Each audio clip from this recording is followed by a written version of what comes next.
BTN সংবাদে আপনাদের স্বাগত রয়েছে আমি মানসী। প্রথমে দেখে নিচ্ছে আজকের সংবাদ শিরোনাম। পাকিস্তানের সঙ্গে যুদ্ধের আবহে নাগরিক সুরক্ষায় দেশ জুড়ে যুদ্ধ মহড়া পরিচালনার নির্দেশ। বুধবার দেশের 244টি জেলার সঙ্গে আসামের 20টি স্থানে মক ড্রিল। পেহেলগাঁওয়ে সন্ত্রাসী হামলায় নিহতদের পরিবারকে 5 লক্ষ টাকা আর্থিক সহায়তার ঘোষণা। রাজ্য মন্ত্রিসভার অনুমোদনের কথা জানালেন মুখ্যমন্ত্রী শর্মা। শহরতলি ভাগাডহর বরজুড়ায় নদী বাঁধের বেহাল দশায় নাজেহাল জনগণ, ক্ষোভ।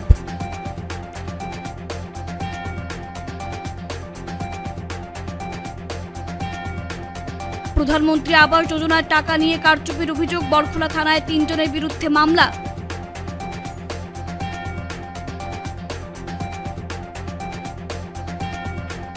ডিএসের অনূর্ধ্ব 16 ইন্টার স্কুল ক্রিকেট প্রতিযোগিতার ফাইনাল ম্যাচ বুধবার।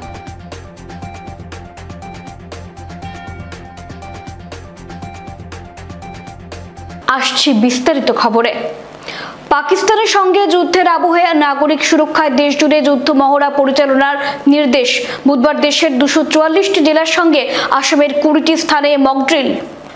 পেহেলগাঁও সন্ত্রাসী হামলার পর পাকিস্তানের সাথে উত্তেজনার মধ্যে জরুরি পরিস্থিতির জন্য প্রস্তুতি নিতে রাজ্যগুলিকে যুদ্ধ মহড়া পরিচালনার নির্দেশ দিয়েছে কেন্দ্রীয় স্বরাষ্ট্র মন্ত্রক। কেন্দ্রীয় স্বরাষ্ট্র মন্ত্রকের জারি করা নির্দেশিকা অনুসারে সমস্ত রাজ্যকে বুধবার 7 মে যুদ্ধকালীন নিরাপত্তা মহড়া পরিচালনা করতে বলা হয়েছে। সেই অনুযায়ী দেশের মোট 244টি জেলায় মকড্রিল পরিচালিত হবে। বুধবার আসামের 20টি স্থানে যুদ্ধকালীন নিরাপত্তা মহড়া অনুষ্ঠিত হবে। বঙ্গাইগাঁও, ডিব্রুগড়, ধুবড়ী, গোয়ালপাড়া, জোরহাট, শিবসাগর, তিনসুকিয়া, তেজপুর, দিগবয়, দুলিয়াজান, গুয়াহাটি, দিসপুর, রঙ্গিয়া, নামরূপ, নাজিরা, উত্তর লক্ষিমপুর, নুমলিগড়, দরং, গোলাঘাট, কার্বি আংলং ও কোকরাঝাড়ে মকড্রিল অনুষ্ঠিত হবে।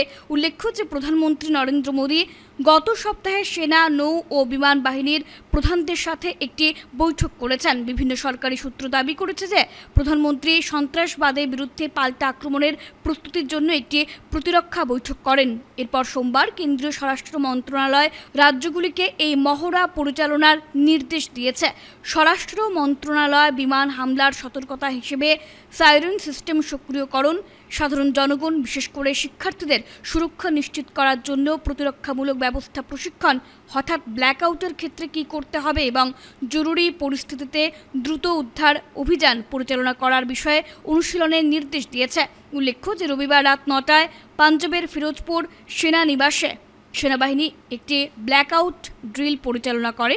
স্থানীয় বাসিন্দাদের সতর্ক করা হয়েছে যে এই ধরনের সময়কালে দূর থেকে দেখা যায় এমন কোনো বাতি বা অনুরূপ আলো ব্যবহার করবেন না। শত্রুর হাত থেকে রক্ষা করার জন্য অথবা শত্রু বিমান বাহিনীকে বিভ্রান্ত করার জন্য আলো নিভিয়ে যুদ্ধের সময় সাধারণত বৃহৎ এলাকা অন্ধকার করে দেওয়া হয়। গত 22 এপ্রিল থেকে সীমান্তবর্তী এলাকায় উচ্চ সতর্কতা জারি করা হয়েছে। রবিবার রাতে ব্ল্যাকআউট মহড়ার পর বাসিন্দারা স্বাভাবিকভাবেই আরও সতর্ক। পেহেলগাঁওয়ের ঘটনার পর প্রধানমন্ত্রী নরেন্দ্র মোদী কেবল সন্ত্রাসীদেরই নয়, সন্ত্রাসবাদকে সমর্থনকারীদেরও চিহ্নিত করে তাদের বিরুদ্ধে ব্যবস্থা নেওয়ার হুমকি দিয়েছেন। প্রতিরক্ষা মন্ত্রী রাজনাথ সিংহ আশ্বাস দিয়েছেন যে পেহেলগাঁওয়ে সন্ত্রাসী হামলার কড়া জবাব দেওয়া হবে। পেহেলগাঁওয়ে সন্ত্রাসী হামলায় নিহতদের পরিবারকে 5 লক্ষ টাকা আর্থিক সহায়তার ঘোষণা। রাজ্য মন্ত্রিসভার অনুমোদনের কথা জানালেন মুখ্যমন্ত্রী শর্মা। পেহেলগাঁওয়ে সন্ত্রাসী হামলায় নিহতদের পরিবারকে 5 লক্ষ টাকা আর্থিক সহায়তার ঘোষণা। রাজ্য মন্ত্রিসভার অনুমোদনের কথা জানালেন মুখ্যমন্ত্রী হিমন্ত বিশ্ব শর্মা। গতকাল মন্ত্রিসভার বৈঠকে পেহেলগাঁও ঘটনার শিকারদের আত্মীয়দের জন্য 5 লক্ষ টাকা অনুমোদন করা হয়েছে বলে আজ এক সাংবাদিক সম্মেলনে একথা জানান মুখ্যমন্ত্রী স্বয়ং। তিনি বলেন, পেহেলগাঁও সন্ত্রাসী আক্রমণ মূলত শান্তি ও মানবতাকে কলঙ্কিত করেছে। ক্ষতিগ্রস্তদের পরিবারের পাশে দাঁড়ানোর এটি একটি ক্ষুদ্র প্রচেষ্টা মাত্র বলেন তিনি। গতকাল অনুষ্ঠিত আসাম মন্ত্রিসভার বৈঠকে বিভিন্ন গুরুত্বপূর্ণ সিদ্ধান্ত নিয়ে জনগণের মঙ্গলের দিকে দায়িত্ব নিয়ে এগিয়ে চলেছি বলেন মুখ্যমন্ত্রী।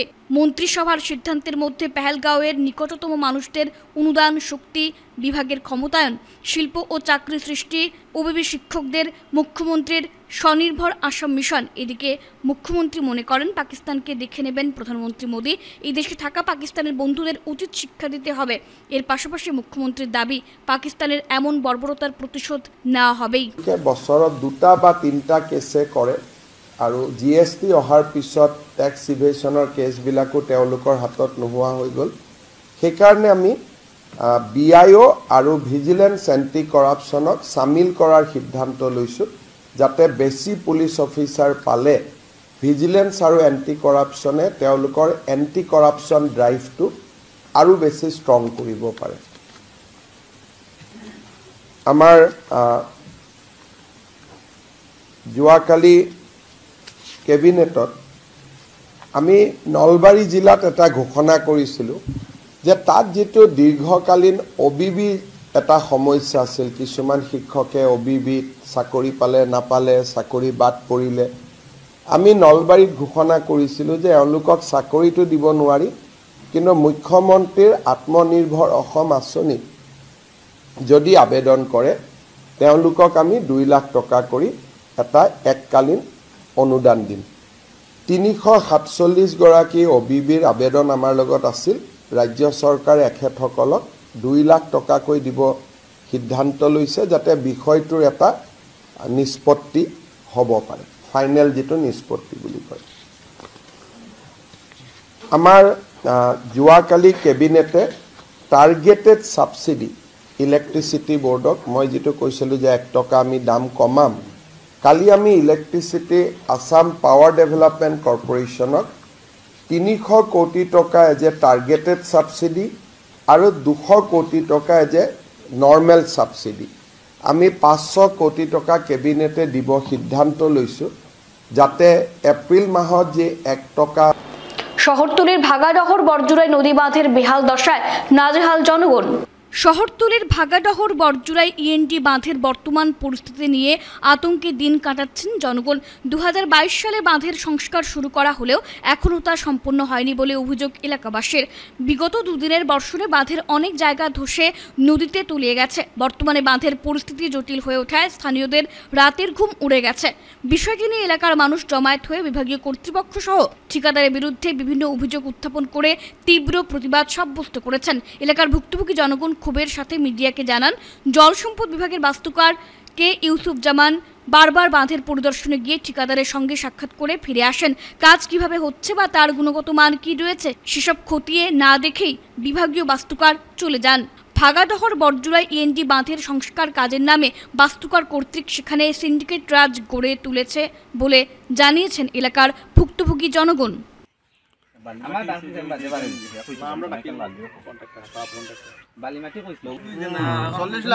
খাইতে খাইছো এখন এবলা ইয়ে করলাম আছেন আজিল মাতিয়ে লাভ নাই।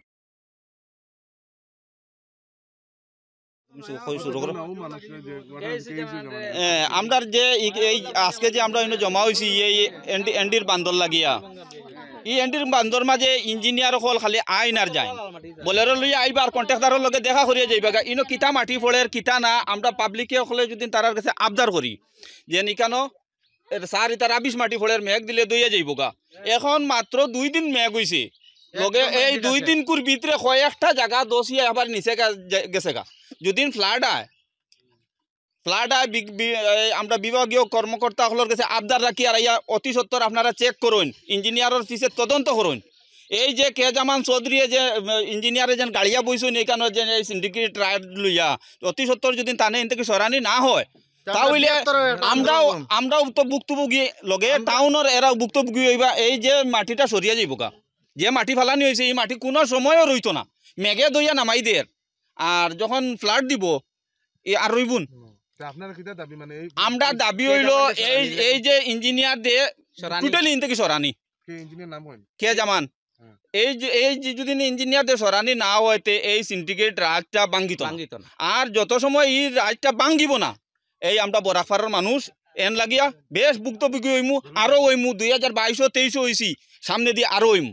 খানে তাই যেটা মূল লইয়া বইছুন কন্ট্রাক্টার হলরে লইয়া টান টান বাট লইয়াও টান টান টাইন হরি যাইন। আর আমরা বিপদী আমরা মধ্যখানো এই যে রুবেল নজরুল আমরা সব মিলিয়া তাই নখানো আইসলা আবার বাদে কইলাম দেখুন স্যার আজকে যে ফেক হয়েছে আমরা বাচ্চা কাচ্চা ওদারও একটা স্কুল ওদারও আছে মসজিদ দোদারর বাচ্চাই নেই মাঝখানোর বাচ্চাই ওদারও স্কুলে যাইতে লাগে হসইটেও যাইতে লাগে। এটা তো বিলকুল আর আটার কথাও না, আটা তো যায়ও না, এটা ফাও গাড়িয়া মাথা পর্যন্ত উঠে। আর এটা যে রাবিশ মাটি ফেলাইছুন এই রাবিশ মাটি অটোমেটিক আর ফাঁক হয়ে যায় আর যে সময় মেঘ যায় তুরা আটা যায় আর মেঘ আইলো রাবিশ মাটি একবার শেষ গলিয়া জায়গা তখন আমরা কথা দিছেন তাই লাল মাটি কন্ট্রাক্টর ইঞ্জিনিয়ারে কইছেন যে আমি ঠিক আছে কন্ট্রাক্টরের লগে বইয়া মাতিয়া আমরা জানাইমু যে লাল মাটি ফেলানি লাগে এখন কই লাল মাটি আর কই তাইন আর কই কন্ট্রাক্টর এখন আপনারা কি চান এলকো আমরা চাই আর যে এই যে মাটি দেওয়া হয়েছে এই মাটি তো আর সরাইতে পারতা না এই মাটিরে গাঢ় দেওয়ার লাগে অতি সত্তর লাল মাটি ফেলানি হোক পাত্তরালা লাল মাটি ফেলানি হোক না লাল মাটি যদি ফেলাই না এই মাটি একবারে যেন থেকে উঠাই আনা হয়েছিল সড়ক রাস্তার নিচ থেকে উঠাই আবার সড়ক দেওয়া হয়েছে আবার এই রাস্তা আবার যাইব জায়গাত গাছ গিয়া পড়ে যাব আর যদি লাল মাটি না ফেলানি হয় এই আমরা দাবি মতো এই রাস্তার খাজটা না হয় তে আমরা আগামীতে বৃহত্তর আন্দোলন গড়িয়া তুলমু এই কে জামানোর বিরুদ্ধে প্রধানমন্ত্রী আবাস যোজনার টাকা নিয়ে কারচুপির অভিযোগ বরখোলা থানায় 3 জনের বিরুদ্ধে মামলা। প্রধানমন্ত্রী আবাস যোজনার টাকা নিয়ে কারচুপির অভিযোগ বরখোলা উজান গ্রামে। এ নিয়ে আজ বরখোলা থানায় 3 জনের বিরুদ্ধে লিখিত অভিযোগ দায়ের করেছেন মাসুমা খানম বরভুইয়া নামের এক গৃহবধূ। মামলায় অভিযুক্তরা হলেন ছেচরি জিপির GPRS Poppy Pal, GP member Siddique Rahman Barbhuiya, GP secretary Farid Uddin Laskar. সংবাদ মাধ্যমের সাথে কথা বলতে গিয়ে অভিযোগকারী মাসুমা খানম জানান, বিগত 2023-24 প্রধানমন্ত্রী আবাস যোজনা থেকে তার স্বামী শামসুল হক বরভুইয়া নামে একটি আবাস ঘর নির্ধারিত হয়, কিন্তু নির্ধারিত ঘরের কোনো ধরনের কাজ হয়নি এবং নির্ধারিত আবাস যোজনার 2টি কিস্তির টাকা 32,500 এবং 48,750 টাকা দেওয়া হয়, কিন্তু রেজিস্ট্রেশন নির্ধারিত করা তাদের ঘরের কিস্তির টাকা তাদের ব্যাংকের খাতায় না দিয়ে অভিযুক্তরা জালিয়াতি করেছেন বলে অভিযোগ। অভিযোগকারী এ নিয়ে মেম্বার এবং অন্যান্যদের কাছে জানতে চাইলে তারা বলেন ঘরের টাকা এখনও আসেনি। পরবর্তীতে এ বিষয়ে আবারও জানতে চাইলে তারা আবাস যোজনার ঘর পাইয়ে দেওয়ার জন্য মোটা অঙ্কের টাকা দাবি করেন। মাসুমা খানম আরও বলেন, বিগত বন্যার সময় রিলিফ বন্টন নিয়ে মেম্বারের সাথে তার বিবাদ হয়েছিল, এর জন্য মেম্বার হয়তো এই কাজ করেছেন। এখন নিরুপায় হয়ে প্রশাসনের কাছে ন্যায় বিচারের দাবি জানাচ্ছেন বলে জানান অভিযোগকারী। আমার নাম হইল মাসুমা খানম বরভাইয়া, বর্তমানে আমি বরখোলা থানাত আইছি। আমার স্বামীর নাম হইল শামসুল হক বরভাইয়া। আমার স্বামীর নামে একটা ঘর আইছে, কিন্তু ঘরের 2টা কিস্তি ঢুকি আসছে, আমি এখন পর্যন্ত জানি না। আমি মেম্বারের কাছে অনেকবার গেছি, কিন্তু মেম্বারে আমার কোনো বার্তা দিছে না। কইছে খালি পরে আমার লিস্ট। এরপরে কইছে আমার ঢুকাইয়ে দিলেইব, কিন্তু একটা অ্যামাউন্ট কইছিল। আমি এই অ্যামাউন্টটা দিতাম পারতাম না, কারণ আমার কাছে অতটা অ্যামাউন্ট নাই। এর কারণে আমার একটা অন্যরে ঢুকাইয়া দিলাইছে, মানে কারা দিছেন একটা তো আমি জানি না। 2টা কিস্তি ঢুকিয়ে আসছে, এখন পর্যন্ত আমি জানি না। এখন চেক করিয়া দেখা যায় 2টা কিস্তি ঢুকিয়ে কাজ চলে, কিন্তু আমি তো কইতে পারি না। উজান গ্রাম পড়ছে। মেম্বারের লগে আমার একটা ঝগড়া আসলো রিলিফ লইয়া, কিন্তু এরপরে মেম্বারে কইছেন আমারে শিখাইয়া ছাড়বা, তাইনেও একটা ঘর লইয়া এখন শিখাইয়া ছাড়বা। Poppy Pal, GRS, Siddiqur Rahman group member, Ijuddin Laskar হইলা জিপি সেক্রেটারি, তার নাম। বরখোলা থানাত আইসি, বরখোলা থানার ওসি স্যারের কাছে আইয়া দিছি, বিচার চাইছি। তো ওসি স্যারে তো নিশ্চয়ই আমার বিচার করিয়া দিবা। ডিএসএর অনূর্ধ্ব 16 ইন্টার স্কুল ক্রিকেট প্রতিযোগিতার ফাইনাল ম্যাচটি অনুষ্ঠিত হবে বুধবার। ডিএসএ পরিচালিত অনূর্ধ্ব 16 ইন্টার স্কুল ক্রিকেট প্রতিযোগিতার ফাইনাল ম্যাচটি অনুষ্ঠিত হবে বুধবার। এদিন বেলা 12:30 সতীন্দ্র মোহন দেব মেমোরিয়াল স্টেডিয়ামের মাঠে ফাইনাল খেলাটিতে মুখোমুখি হবে এসসি বিদ্যাপীঠ এবং নিউ অক্সফোর্ড স্কুল। দক্ষিণ করিমগঞ্জ সমষ্টিতে লঙ্গাই নদীর বাঁধের দুরবস্থা নিয়ে সরব হলেন স্থানীয় জনসাধারণ। কিছুদিন পরই আসছে বর্ষার শুরুর আগেই চিন্তিত দক্ষিণ করিমগঞ্জ সমষ্টির দক্ষিণ কোরামপুর এলাকার জনসাধারণ, কারণ এলাকার লঙ্গাই নদীর প্রায় 300 মিটার নদী বাঁধের অবস্থা আশঙ্কাজনক। বর্ষার সময় নদীর জল বৃদ্ধি পেলে এই এলাকা দিয়ে বাঁধ ভাঙার প্রবল সম্ভাবনা রয়েছে। এই বিষয়ে এলাকার বাসিন্দারা জানান, গত প্রায় 3 বছর ধরে বেহাল অবস্থা এই নদী বাঁধের। স্থানীয় জনসাধারণ নিজেদের মধ্যে চাঁদা সংগ্রহ করে কিছুটা মাটি ভরাট করেছেন, তবে তা পর্যাপ্ত নয়। শীঘ্রই এই এলাকার নদী বাঁধের কাজ সম্পন্ন করতে এলাকার বিধায়ক সিদ্দিক আহমেদ ও মন্ত্রী কৃষ্ণেন্দু পালের দৃষ্টি আকর্ষণ করেছেন তারা।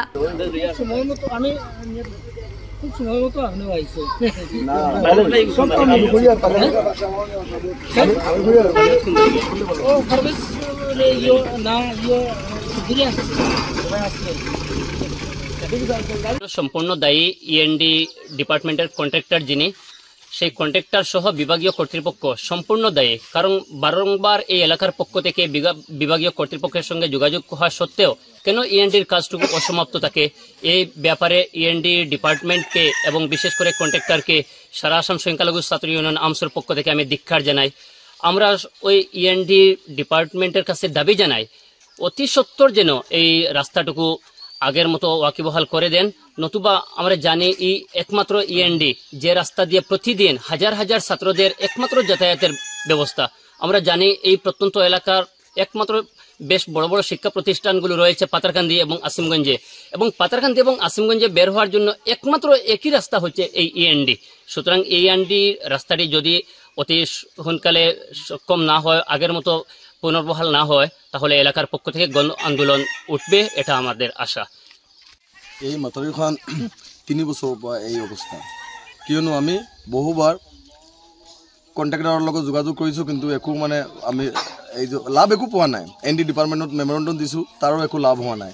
আমাৰ যিজন ইয়াৰ আগৰ বিধায়ক বা এতিয়াৰ মন্ত্ৰী পাতাৰকান্দিৰ বিধায়ক, এতিয়া বৰ্তমান মন্ত্ৰী তেখেত শ্ৰী কৃষ্ণেন্দু পাল মহাশয়, তেখেতৰো দৃষ্টি আকৰ্ষণ আমি আগতো কৈছিলোঁ। আমি এই অঞ্চলত এটা পুল নাই, এইখনে ৰাস্তা, ব্ৰিজ এখন নাই, এই ৰাস্তা দিয়ে যাতায়াত কৰে কোন ল'ৰা ছোৱালী স্কুললৈ।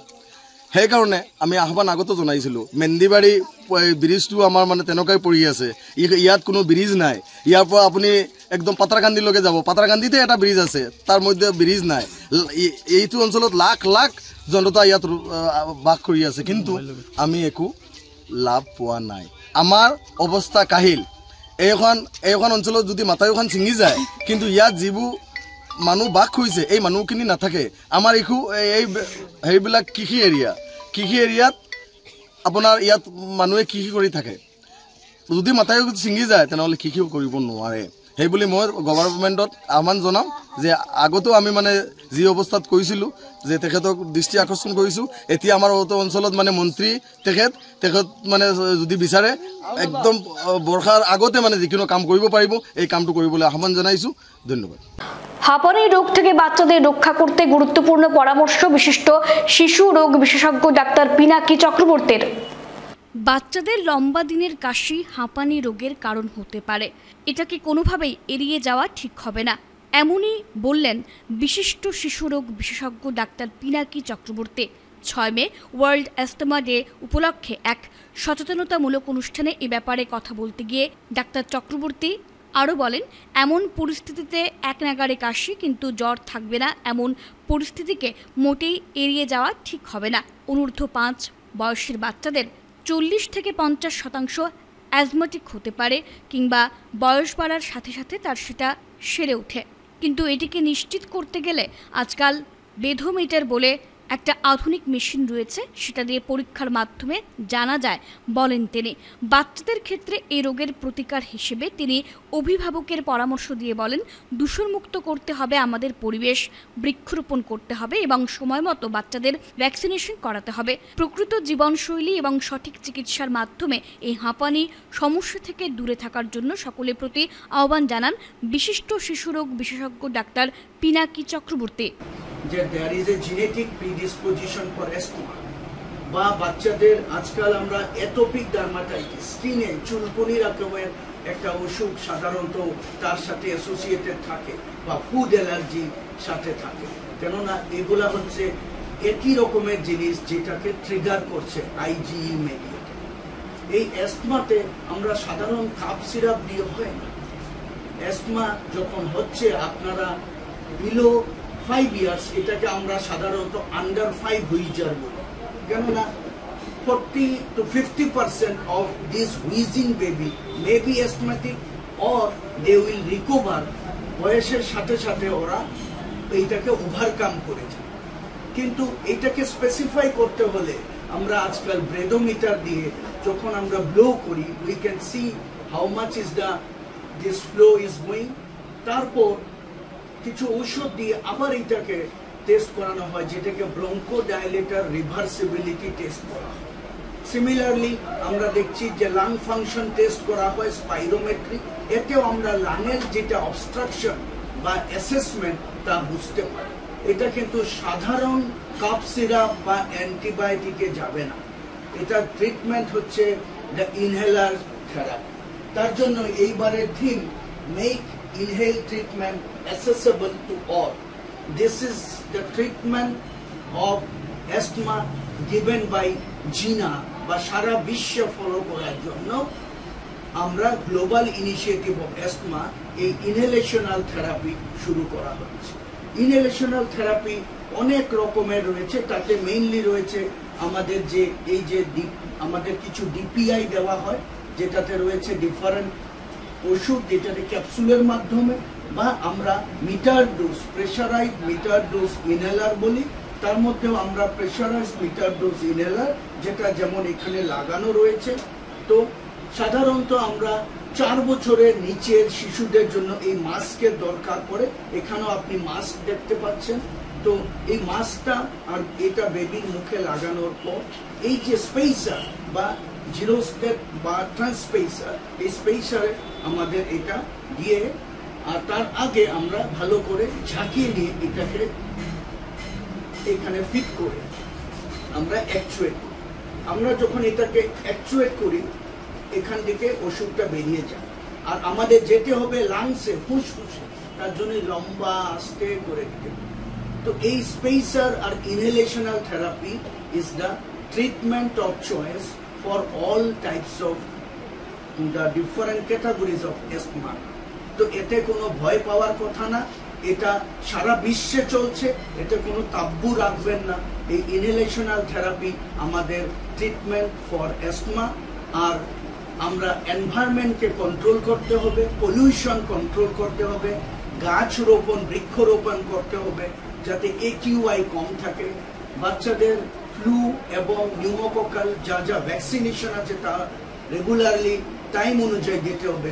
ওবেসিটি বা যেটা আমাদের স্থূলতা, তাতেও আমাদের কন্ট্রোলে রাখতে হবে। তো লাইফস্টাইল জড়িত কন্ট্রোল এবং প্রপার মেডিকেশন এবং follow up in a scientific way is the cornerstone. তাতে একিউট ইমার্জেন্সি থেকে আমরা বা হঠাৎ শ্বাসকষ্ট বা হসপিটালাইজেশন থেকে আমরা প্রিভেন্ট করতে পারি।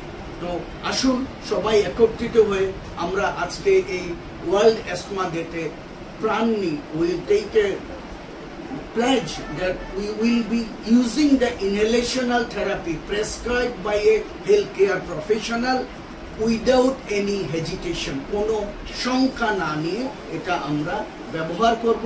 এর কোনো প্রথম অগ্নিসংযোগ হয় শনিবার রাত 12টা নাগাদ। এতে পুড়ে ছাই হয়ে যায় ইব্রাহিমদের ঘরবাড়ি। এর রেশ কাটিয়ে ওঠার আগেই রবিবার রাতে ফের একবার ওই বাড়ির প্রাঙ্গণে থাকা দোকানে অগ্নিসংযোগের ঘটনা ঘটে। পুড়ে ছাই হয়ে যায় ইব্রাহিমদের ধানের মিল, মোটর বাইক সহ ন্যায্য মূল্যের দোকানে থাকা বেশ কয়েক কুইন্টাল চাল। এ সম্পর্কে ধোয়ারবন্দ থানায় দুটি মামলা দায়ের করা হয়েছে। পুলিশ ঘটনাস্থলে পৌঁছে তদন্ত করলেও অগ্নিসংযোগের ঘটনায় কে বা কারা জড়িত তা এখনো স্পষ্ট হয়নি। এই ঘটনা সম্পর্কে বাড়ি মালিক ইব্রাহিম আহমেদ সংবাদ মাধ্যমে জানান, এগুলা ভুসিমালের মধ্যে তো এভরিথিং মাল থাকে, এগুলা তো আর খোয়া যায় না। সাইটে চাউলের গোডাউন তাফাং কোঅপারেটিভ সোসাইটির অন্তত প্রায় 50 কুইন্টাল চাউল, এর মধ্যে থেকে আমি 40 কুইন্টাল অনলাইন করিয়াছি। এর ভিতরে প্রায় 30 প্যাকেট চাউল জ্বলিছে এবং কন্ডেম বাজেয়াপ্ত, বাদ বাকি চাউল আছে। এরপরে পরের দিন রবিবার দিনগত রাত্রে সেম সময় আবার আমার গ্যারেজ একটা আছে, সেই গ্যারেজে আমার বাইক আছে, পালসার বাইক ছিল এবং রাইস মিল আসলো আপনার আটগুড়া। এরপরে মাছের দানা, খৈল এবং পাম্প আসলো, এবারে মাছের একটা বড় জাল আসলো, এরপরে অনেক লাকড়ি আসলো, এগুলা জ্বলিয়া সব ছাই খাই হয়েছে। এরপরে আমি জানতে পারিয়া আমি খুব জোরে, কিন্তু রবিবার দিনগত রাত্রে আমি খুব জোরে চিৎকার করছি যে কে বা কাহারা। দোকানে যেদিন ভুসিমালের দোকানে যেদিন আগুন লাগছে সেটা আমরা বুঝতে পারি নাই যে এটা পেট্রোল দিয়া লাগছে। আমরা জানতে পারি যে হয়তো কারেন্ট বাবদ শর্ট সার্কিট, মানে এই বাবদে কারেন্টে মানে আগুন লাগছে। কিন্তু গত রবিবার দিনগত রাত্রে যেভাবে এই ঘটনা ঘটছে এইভাবে বোঝা গেছে পেট্রোল দিয়া এই ঘরটা জ্বালানি হয়েছে। 500 গ্রামের পেট্রোলের বোতল এই যে বাড়ির পাশে এখানে আমরা ওই প্রদীপ গুড়ে পেয়েছে এবং নিয়ে এটা আমার ঘরে নিয়ে আসে দিয়েছে। এখানেই আমার বক্তব্য শেষ। আমি কিভাবে থানার মধ্যে আমি গত শনিবারেও দিনগত রাত্রে তো হয়ে গেছে, সোমবারে গিয়ে আমি কেস দিছি। সঙ্গে সঙ্গে এফআইআর এসপি সাহেব এসেছিলেন, এসে তদন্তক্রমে ফটো মেরে তিনি গিয়েছেন। ভাগাদহরে বাড়ির ছোট রাস্তা দিয়ে হাই ভোল্টেজ বৈদ্যুতিক তার নেওয়ার বিরোধিতা করলেন স্থানীয়রা। শিলচর শহরতলির বেরেঙ্গা চতুর্থ খণ্ডের ভাগাদহরের আব্দুল মোতাহির লেনের মধ্য দিয়ে হাই ভোল্টেজ বৈদ্যুতিক তার নেওয়ার বিরোধিতা করলেন লেনের বাসিন্দারা। মঙ্গলবার জমায়েত হয়ে লেনের বাসিন্দা মনোয়ার লস্কর, রুনু লস্কর সহ অন্যান্যরা বলেন, প্রায় 40টি পরিবারের বসবাস এই লেনে। তাদের লেনের পেছনে রবি শস্যের ক্ষেতে একটি জলসেচ প্রকল্প নির্মাণ হচ্ছে। ওই জলসেচ প্রকল্পে বিদ্যুতের জন্য তাদের লেনের মধ্য দিয়ে হাই ভোল্টেজ বৈদ্যুতিক তার নিতে চাইছেন ঠিকাদার। তাদের অভিযোগ, ঠিকাদার ইএনডির রাস্তা দিয়ে এই বিদ্যুতের লাইন না নিয়ে টাকা বাঁচানোর জন্য তাদের গলি দিয়ে বিনা অনুমতিতে জোর করে হাই ভোল্টেজ বিদ্যুতের তার নেওয়ার চেষ্টা করছেন। কোনো অবস্থায় তা মানা হবে না বলে স্পষ্ট ভাষায় জানান মনোয়াররা। এ নিয়ে এপিডিসিএল ডিভিশন 1-এর এজিএম, জলসেচ বিভাগের চিফ ইঞ্জিনিয়ার ও জলসেচ বিভাগের কার্যনির্বাহী বাস্তুকারের কাছে স্মারকলিপি প্রদান করেছেন। তারা আরও বলেন, যদি ঠিকাদার জোর করে হাই ভোল্টেজ বিদ্যুৎ নেওয়ার চেষ্টা করেন তাহলে তারা আইনের দ্বারস্থ হবেন। সংবাদ মাধ্যমের সাথে কথা বলার সময় উপস্থিত ছিলেন আব্দুল লস্কর, অঞ্জু লস্কর, জয়নুল লস্কর প্রমুখ। লাইনগুলা খুবই হাই ভোল্টেজ, টানার প্রস্তুতি নিয়েছে। আমরা সব মালিক বাড়ির বাসিন্দারা এবং আমরা কিছুটা অবজেকশন পত্র জমা দিচ্ছি এই ডিপার্টমেন্টগুলোর মধ্যে, যেমন AGM Assam power distribution company, আমি ওনার কাছে একটা অবজেকশন নামা পত্র জমা দিছি। তারপরে দিছি the superintending engineer irrigation department Silchar circle, এরপরে দিছি এক্সিকিউটিভ ইঞ্জিনিয়ার ইরিগেশন ডিপার্টমেন্ট, এরপরে দিছি আমি চিফ ইঞ্জিনিয়ার ইরিগেশন ডিপার্টমেন্ট। আমরা বিশেষ করে প্রশাসনের দৃষ্টি আকর্ষণ করতে বাধ্য যে আমরা ব্যক্তিগত মালিকানাধীন সত্ত্বর উপরে দিয়ে এই ধরনের হাই ভোল্টেজ লাইন যাওয়ার সময় কি কোনো এনওসির প্রয়োজন আছে? যদি থাকে তাহলে নেওয়াইল না। আর যদি এই ধরনের না নিয়ে যদি কন্ট্রাক্টরে তার কস্ট কাটিং করার ক্ষেত্রে গিয়ে এই ধরনের বল প্রয়োগ করতে গিয়া আমাদের উপরে এই ধরনের লাইন যদি ইমপ্লিমেন্ট করা হয়, আমরা মনে করি যে এটা আমরা মৌলিক অধিকারের উপরে অ্যাটাক করা হয়। তাই আমরা প্রশাসনের কাছে ওটাও আর্জ করি, that do not infringe our fundamental rights. Please, we urge you to protect our fundamental rights. হ্যাঁ, আর আমরা খুবই খুশি দিয়ে আমরা ক্ষেত্র জমির মধ্যে এগ্রিকালচার একটা প্রজেক্টর গ্রামবাসীর লাগে উন্নতির কারণ, কিন্তু বিকল্প রাস্তা থাকা সত্ত্বেও এখানে এই প্রাইভেট প্রপার্টির উপরে দিয়ে উইদাউট এনি এনওসি এটা ইনস্টল করা হয়। আপনারা 200 মিটার আগে দিয়া এই দিনে সরকারি ইএনডি বান্ধ আছে, সব কিছু আছে।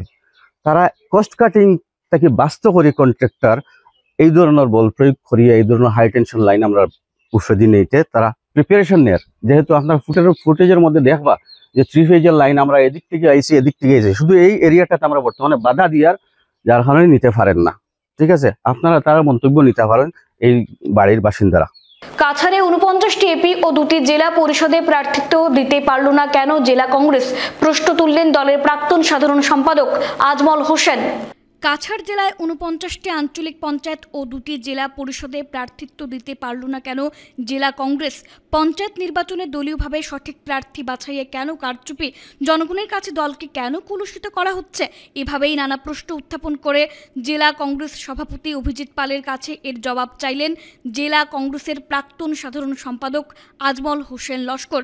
সোমবার রাতে নিজের বাড়িতে এক সাংবাদিক বৈঠকে কংগ্রেসের এই নেতা জেলা কংগ্রেস সভাপতির দায়িত্ব পালনের বিভিন্ন প্রশ্ন তুলে জানান, পঞ্চায়েত নির্বাচনে দলকে জনগণের কাছে তুচ্ছ করার দায়ভার কে নেবে?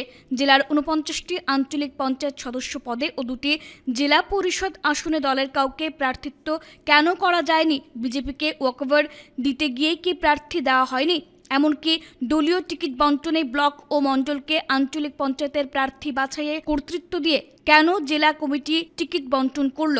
দলীয় প্রার্থিত্ব চূড়ান্ত করতে পিএসসি কমিটির কেন 3 দিন লেগেছে? এসব প্রশ্ন তোলেন আজমল হোসেন।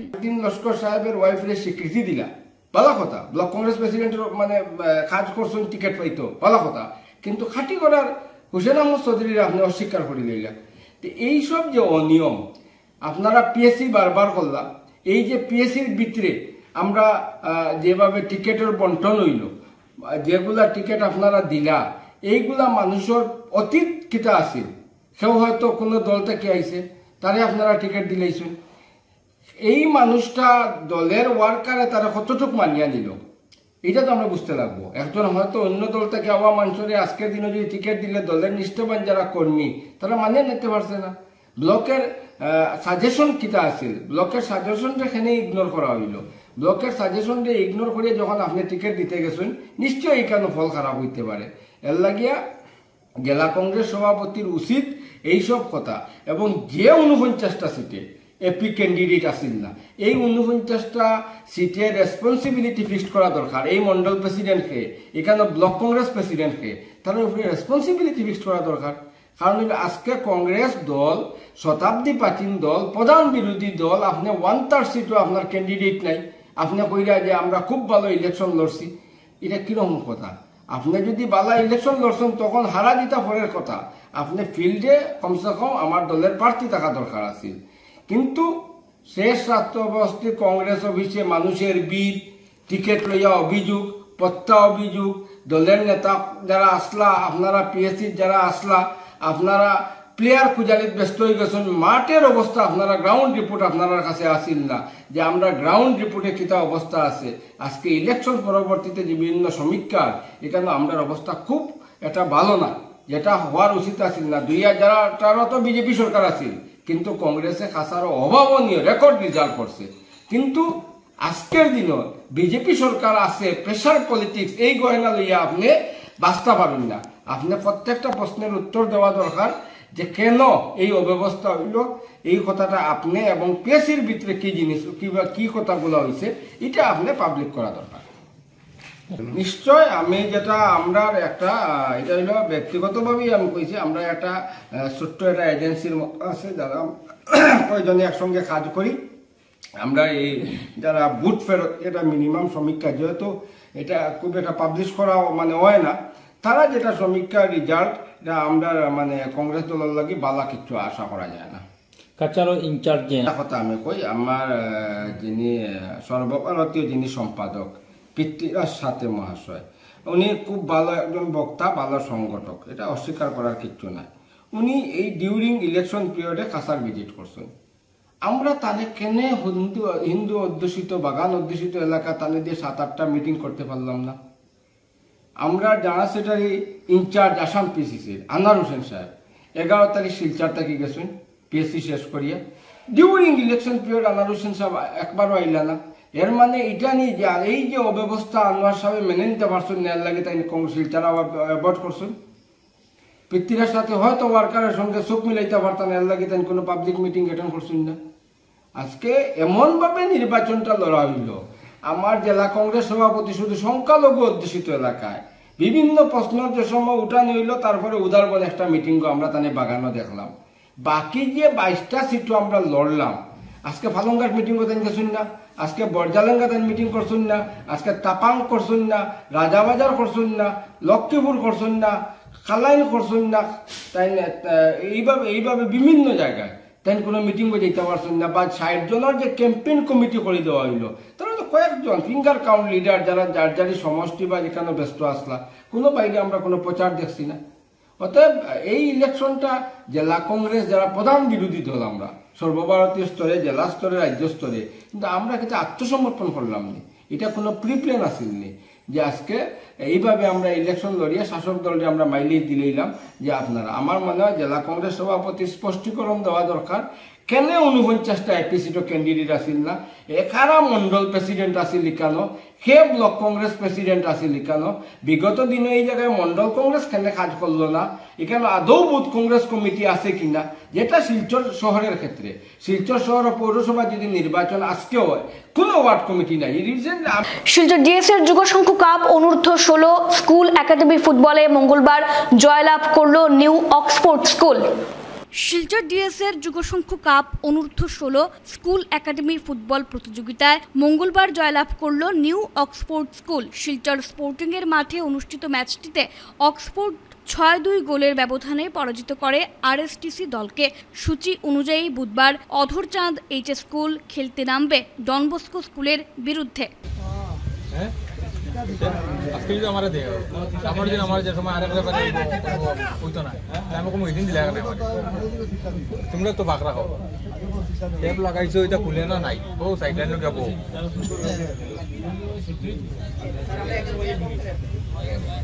মালিক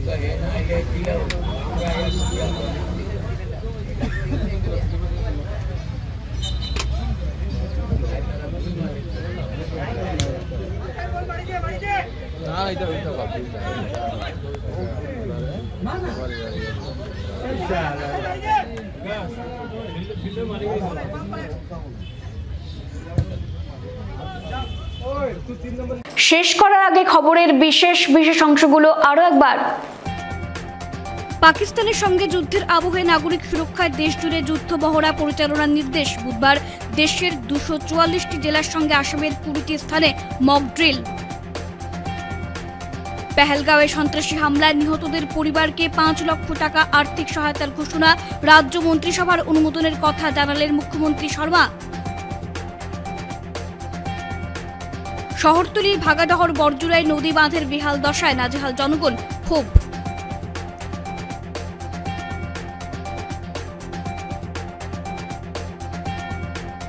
প্রধানমন্ত্রী আবাস যোজনার টাকা নিয়ে কারচুপির অভিযোগ, বরখোলা থানায় 3 জনের বিরুদ্ধে মামলা।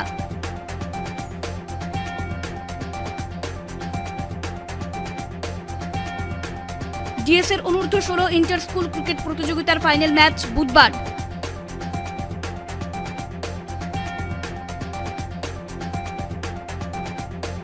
এখনকার মতো বিটিএন সংবাদ এই পর্যন্তই। ধন্যবাদ।